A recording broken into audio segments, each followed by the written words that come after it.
The rain in Portland never really stops in November. That year, it changed my entire life. A stranger held her umbrella over my head without asking. I didn't know her name yet. 3 months later, I would fall in love with her completely. My mother would call it a phase, then a betrayal. But a secret neither of us knew would break us apart first. By the time I understood the truth, it was almost too late. My name is Claire Bennett, and that November I was 26 years old, soaked to the bone, waiting for a bus that never seemed to come on time. I had just moved back to Portland after a breakup with a man named Tyler, a relationship that had felt more like a performance than a partnership. The bus stop on Hawthorne Boulevard became my daily routine, rain sheeting sideways under a broken awning that no longer kept anyone dry. That Tuesday morning, I had forgotten my umbrella again, and I stood there resigned to arriving at work looking like a drowned cat. A woman stepped beside me and, without a word, tilted her umbrella so it covered us both, her shoulder getting wet instead of mine. She had dark curls pulled back in a loose bun, paint stains on her jacket cuffs, and an easy half-smile like this was nothing unusual for her. "You looked like you were about to give up on staying dry," she said, and I laughed for the first time in weeks. Her name was Sophia Alvarez, a muralist who taught art classes at a community center 3 blocks from my office. We rode the same bus for 2 more stops than either of us needed to, neither of us mentioning it out loud. "This is my stop," she said finally, handing me a business card with a small painted hummingbird on it before stepping into the rain. I kept that card in my coat pocket for a week before I worked up the nerve to text the number on it. She wrote back within minutes. "I was starting to think you'd never use that. Coffee this weekend."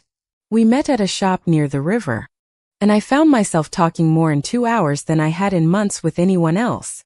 Sophia asked questions like she actually wanted the answers, leaning forward, tracking every word instead of waiting for her turn to speak. She told me about growing up in a big Mexican-American family in Portland, the third of 5 kids, the only one who chose art over medicine or law. I told her about my quiet suburban childhood in Lake Oswego, about a mother who measured success in country club memberships and church attendance. By the end of that first coffee, we had already made plans for a second, an unspoken agreement neither of us questioned. Over the following weeks, coffee turned into gallery walks, into grocery runs together, into long phone calls that stretched past midnight for no real reason. I noticed myself checking my phone for her texts the way I used to check it for nothing at all. One rainy Thursday, she showed me the mural she was painting on the side of a laundromat, a wall of migrating birds in flight. "Everyone always asks why birds," she said, dabbing blue onto a wingtip. "I like painting things that know exactly where they're going." I realized, watching her work, that I had no idea where I was going, and for the first time that didn't scare me. It was on a Friday night, walking her home under yet another umbrella, that she stopped mid-sentence and just looked at me. "I think I like you as more than a friend," she said, and I've been trying not to say that for 3 weeks. My heart pounded so hard I was sure she could hear it over the rain drumming on the umbrella above us. I had never been with a woman before, and the fear of that unknown wrestled with something that felt undeniably, terrifyingly right. "I think I like you too," I finally said, and she smiled like she'd been holding her breath the whole time. We didn't kiss that night. We just stood there in the rain, laughing at how nervous we both were, like teenagers. The following week, she invited me to her sister's birthday dinner, casually, as if it were nothing, as if her family wouldn't matter to me later. Her parents welcomed me warmly, asking about my job, my family, refilling my plate before I'd even finished what was already on it. "They already know about us," Sophia whispered as we washed dishes together. "I told them last month I was seeing someone." I envied how easily her family had accepted the truth of who she was, a truth I hadn't even told my own mother yet. That night, driving home, I realized I had fallen for her without ever deciding to. The way rain falls without permission. I started rehearsing conversations with my mother in the shower, in the car, at my desk, none of them ever sounding right. Sophia never pushed me to come out before I was ready, though I could see the quiet hope behind her patience. "Take your time," she said one evening. "I fell in love with you, not your family's opinion of me." Those words settled into my chest and stayed there, both a comfort and a weight I carried everywhere I went. We started spending weekends painting together in her studio, her guiding my clumsy brushstrokes, both of us covered in flecks of color. I learned she volunteered every Sunday teaching art to kids at the community center, refusing payment, saying creativity shouldn't have a price tag for children. Watching her kneel beside a shy 8-year-old, praising a crooked drawing of a dog, I understood exactly why I loved her. My best friend Jenna was the first person I told. Over margaritas, my hands shaking around the glass the entire time. "Claire, I've never seen you light up about anyone the way you light up talking about her," Jenna said, squeezing my hand. Having one person who knew gave me courage I didn't know I needed. A small crack of light under a closed door.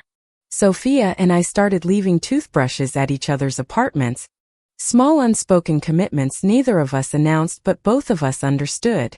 On a rare sunny Saturday, we hiked up to Pittock Mansion and she pointed out where her mural would eventually be visible from the hillside. "I want you in my life for a long time, Claire," she said. Not as a question, just as a quiet fact. I believed her completely, which is why what came later hurt so much more than I ever expected it to. 6 months in, I finally told my mother over a stiff, silent dinner. My father staring at his plate the entire time. "You're confused," my mother said flatly. "This is a phase from the breakup. It will pass." "Claire." I tried to explain that this wasn't confusion, that I had never felt more certain of anything in my adult life. "What will people at church say?" she asked, and I realized her fear wasn't really about me at all. My father said nothing that night, but later, in the driveway, he squeezed my shoulder before I drove away. "Give her time," he murmured, though his eyes looked tired, like this was a conversation he'd anticipated for years.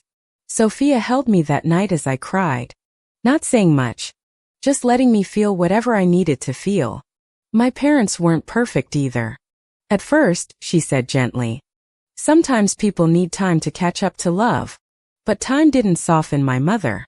If anything, the silence between us hardened into something colder with every passing week.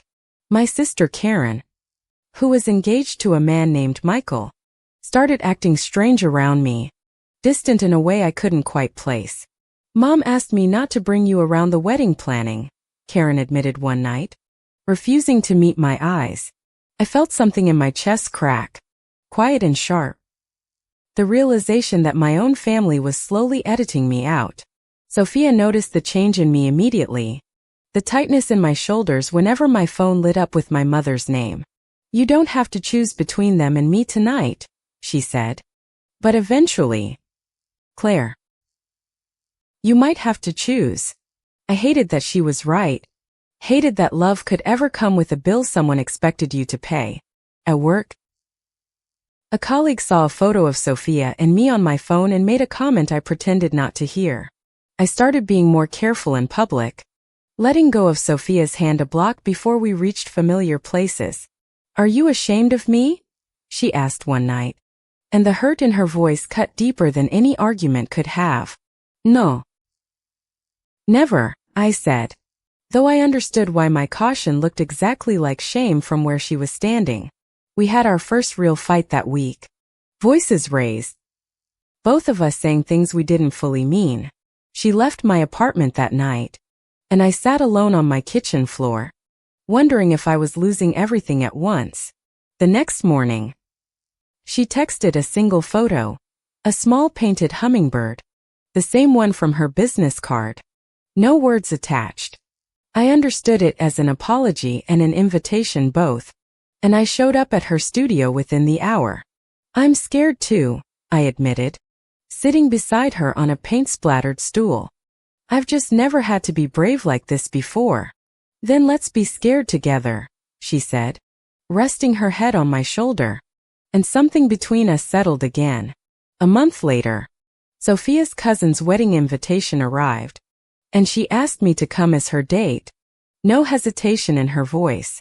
I said yes immediately, wanting, for once, to be the version of myself who didn't flinch at being seen. At the wedding, surrounded by Sophia's laughing, dancing family, I felt something my own family had never given me, easy belonging. Sophia's grandmother, Abuela Rosa, pulled me aside and told me, in careful English, that love was love. Plain and simple. I cried in the bathroom afterward, not from sadness, but from the strange grief of realizing what acceptance actually felt like. Driving home that night, Sophia reached over and held my hand the entire way, and I let her, without looking around first. For a while, things between us felt steady, almost easy, like we had finally found solid ground beneath the storm. Then, on a Tuesday I'll never forget, Sophia asked to meet me somewhere other than our usual spots. Her voice strangely tight on the phone. She was quiet across the table at the restaurant, turning her water glass in slow circles before she finally spoke. "There's something about my family I never told you," she said, "because I didn't think it would ever matter." Years ago, before we met, her parents had arranged an informal understanding with a family friend that Sophia would one day marry their son, Daniel. It was never legal, never binding, she said quickly. It was old-world tradition. I thought it had quietly disappeared. But Daniel's mother was gravely ill, and in her final wishes, she had asked to see her son married before she passed. Sophia's parents, out of respect and old loyalty, had gently pressured her to at least meet with Daniel one more time. "I told them no," she said, "but they're heartbroken, Claire. And I don't know how to make everyone happy anymore." I sat frozen, my chest tight, unsure whether to be angry, afraid, or simply devastated by how blindsided I felt. "Are you considering it?" asked, my voice smaller than I wanted it to be, and she didn't answer right away. "No," she finally said, "but I don't know how to say no without breaking my parents' hearts completely." That night, I went home and didn't sleep, replaying every version of a future that suddenly felt less certain. Over the next 2 weeks, Sophia grew quieter, distracted, canceling plans with excuses that sounded thinner each time she gave them. I told myself I was imagining distance that wasn't there. But deep down, I knew something had shifted between us. Then Jenna sent me a photo, taken by a mutual friend, of Sophia having dinner with a man I didn't recognize. My stomach dropped. The caption read only, "Isn't this the girl you've been seeing?" with 3 question marks after it. I stared at that photo for an hour before I finally called Sophia, my hands shaking so badly I nearly dropped the phone. She didn't pick up. She texted instead. "That was Daniel. I can explain everything. Please don't jump to conclusions." But conclusions were all I had. And every insecurity I'd buried since the day we met came rushing to the surface at once. I didn't answer her calls for 3 days, convinced I was protecting myself from a heartbreak I could see coming. My mother, strangely, was the one who noticed something was wrong, though I never told her the real reason why. "Maybe it's for the best," she said carefully. And for once I didn't have the energy to argue with her. On the 4th day, Sophia showed up at my apartment, soaked from the rain, refusing to leave until I let her explain. "I met Daniel because I wanted to tell him myself, face to face, that I would never marry him," she said. "His mother passed away 2 days ago," she continued, tears in her eyes. "And I went to the funeral out of respect. I didn't tell you because I was trying to protect you from a mess that was never really about us." I felt shame flood through me, the realization that fear had made me believe the worst about the person who loved me most. "I should have trusted you," I said, my own voice breaking now. I let my own fear write your story for you.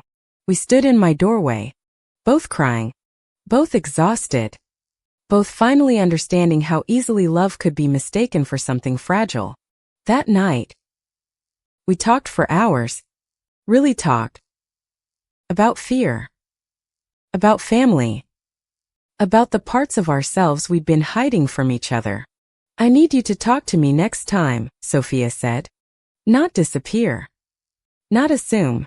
Just talk to me. I promised her I would.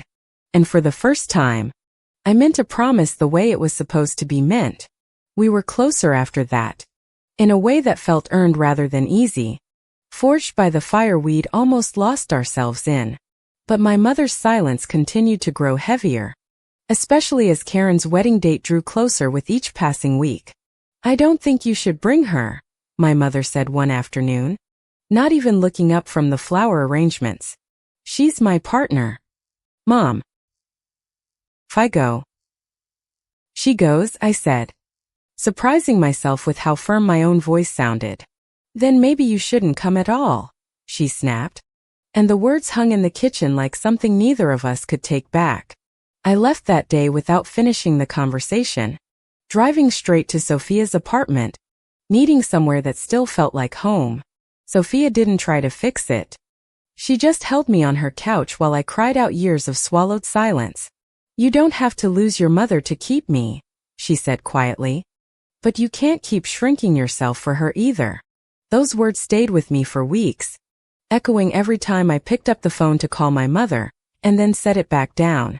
2 weeks before the wedding, my father called me privately, his voice low, almost like he didn't want to be overheard.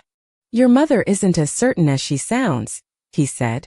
There's something she's never told either of us. Ask her about Ruth. I had never heard that name before in my life, and something about the way he said it made my pulse quicken. I found an old shoebox in my parents' attic the following weekend, while helping sort decorations for the wedding. Inside were letters, dozens of them, written in careful cursive, addressed to my mother from someone named Ruth Delacroix. The letters spanned nearly 3 years, from 1986 to 1989, and their tone was unmistakably, achingly romantic. My mother had loved a woman once, before she married my father, before Lake Oswego, before church committees and quiet resentment. I sat on the attic floor for an hour, letters spread around me, understanding my mother in a way I never had before. When I confronted her that evening, she went pale, then furious. Then, finally, quietly, devastatingly honest with me. Ruth and I were together for 3 years, she admitted, sitting stiffly at the kitchen table. My parents found out and sent me away. They told me it was a sin, that I'd ruin the family name, that no one would ever love me again. So I came back, married your father, and buried that version of myself so deep I almost forgot she existed. When you told me about Sophia, I wasn't afraid of you being gay, she said. I was afraid of you living the life I never let myself have. I sat across from her, done, watching decades of unspoken grief finally surface in her tired, tear-filled eyes.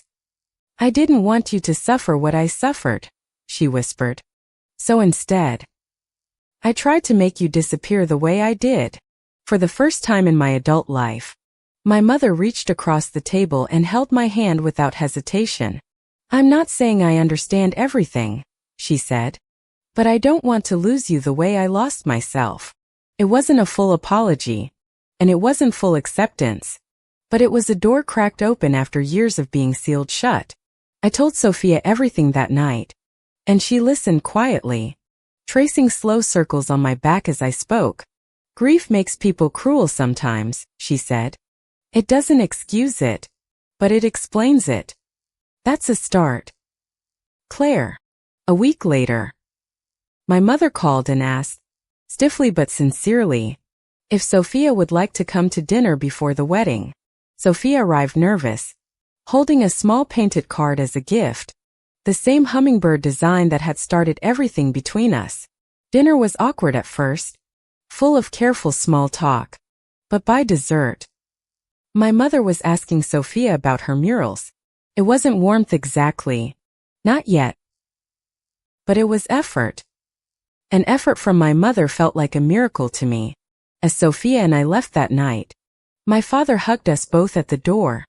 Something he'd never done before. "Your mother's trying," he murmured to me. "That's more than I expected from her a month ago. Be patient." I felt something loosen in my chest that had been tight for over a year. A small, fragile hope taking root. But just as things began to feel steady, a new complication arrived. One neither Sophia nor I had anticipated. Sophia was offered a major mural commission in Los Angeles, a career-defining project that would require relocating for at least 8 months. "I don't know if I can take it," she said, staring at the acceptance letter like it might disappear if she blinked. "You have to take it," I said immediately, though my chest ached with the thought of losing her, even temporarily. "What about us?" she asked, and I realized neither of us actually knew the answer to that question yet. We spent that week in a strange, tender limbo, savoring every ordinary moment as if it might be one of our last. "I don't want to hold you back," I told her one night. "But I also don't want to lose you to distance." "You're not holding me back," she said. "I'm just terrified that if I leave, we'll drift apart without noticing." 2 days before the wedding, Sophia made her decision. She would accept the commission, but she asked me to come visit as often as I could. "Long distance is hard," she said, "but losing you completely because I was too scared to try would be harder." I agreed, though a quiet fear settled in my stomach, the fear that distance might do what my mother's silence hadn't. The morning of Karen's wedding arrived bright and unexpectedly clear, sunlight breaking through Portland's usual gray for the first time in weeks. I stood in front of the mirror in my dress, Sophia beside me in a soft green suit, both of us nervous for different reasons. "You look beautiful," she said, adjusting my necklace. "Whatever happens today, I'm proud to be here with you." We arrived at the ceremony together, and I felt every eye in the room shift toward us for just a moment. My mother, seated in the front row, turned and caught my eye. And to my surprise, she offered a small, genuine smile. The ceremony was beautiful, Karen radiant, Michael visibly emotional, and for a while I let myself simply enjoy my sister's happiness. At the reception, though, an aunt I barely knew leaned over and asked, loudly, "So who's your friend here?" "Claire." The table went quiet, several relatives turning to listen, waiting to see how I would answer in front of everyone. I felt Sophia's hand tighten slightly around mine under the table, silently telling me she would follow whatever I chose to say. I thought of Ruth's letters, of my mother's decades of silence, of every version of myself I had shrunk down to fit somewhere else. "This is Sophia," I said clearly, loud enough for the whole table to hear. "She's my girlfriend, and I love her." The words hung in the air, and for a moment, nothing happened. No gasp, no scene. Just startled, curious faces. Then, unexpectedly, my mother stood up from her seat and walked over to our table, everyone watching her approach. "She's someone very important to our family," my mother added, resting a hand on Sophia's shoulder. "And I hope you'll treat her that way." I stared at my mother, stunned, tears rising fast, as the aunt who'd asked the question simply nodded and changed the subject. Later, during the father-daughter dance transition, my father pulled me aside and asked me to dance with him too.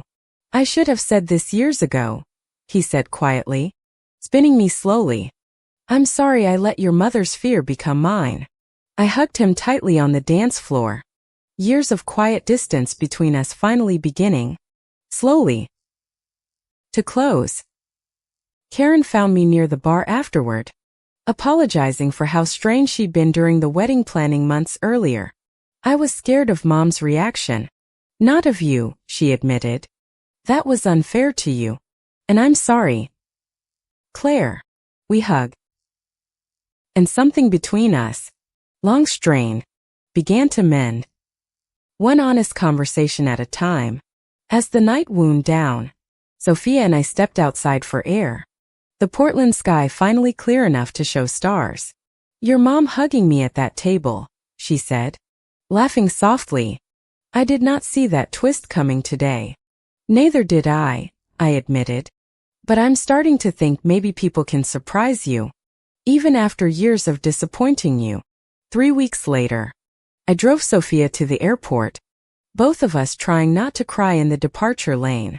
8 months isn't forever, she said, forehead pressed against mine. And you're the first thing I'm painting when I get back. I promised to visit every chance I got, and she promised to call every single night, no matter how tired she was. The first month apart was hard, filled with time zone confusion and video calls that ended too soon every single time.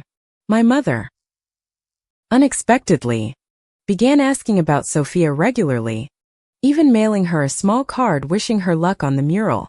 I found Ruth on social media last week, my mother told me one evening, her voice careful but steady. We're going to have coffee. I realized my coming out hadn't just changed my life.